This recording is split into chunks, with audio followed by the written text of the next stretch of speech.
ఇది కాకుండా అమరావతి ఆయన పెట్టిన పేరు, ఆయన ఇచ్చినటువంటి ఆ రోజు సలహా, ఈరోజు నేను ఆలోచిస్తున్నాను.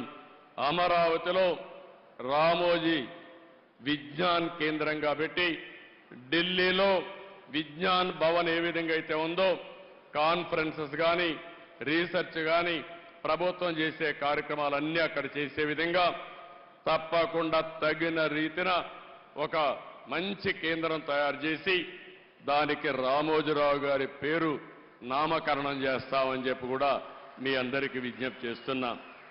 అదే మాదిరిగా ఒక రోడ్డు కూడా రామోజీరావు గారి మార్గని లేకుంటే మార్గమని ఒక రోడ్డు కోసం కూడా ఆయన పేరు పెట్టడం.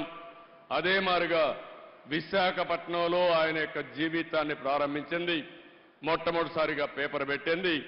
అందుకే విశాఖపట్నంలో చిత్ర నగరి అని ఒక పేరు పెట్టి సినిమా షూటింగ్లు చేయడం కోసం ఇప్పుడే మిత్రుడు పవన్ కళ్యాణ్ గారితో మాట్లాడా. అక్కడ కూడా చిత్ర నగర్ అని రామోజీరావు గారి పేరుతోనే పెడతాం, రామోజీ చిత్ర నగర్ అని పెడతామని చెప్పి నేను మీకు తెలియజేస్తున్నా.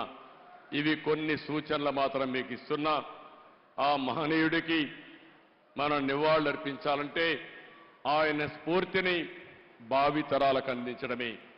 ఎంతో మంది పుడతాం, ఎంతో మంది చనిపోతాం, కానీ కొంతమంది మాత్రం చరిత్రలో ఉంటారు. అలాంటి చరిత్రలో చిరస్థాయిగా నిలిచిపోయే వ్యక్తి రామోజీరావు గారు.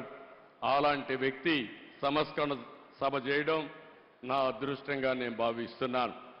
ఆ రోజు ఎన్టీ రామారావు గారు చనిపోయినప్పుడు మెమోరియల్ కట్టాం, ఎన్టీఆర్ మెమోరియల్ కట్టాం, అది శాశ్వతంగా ఉంది.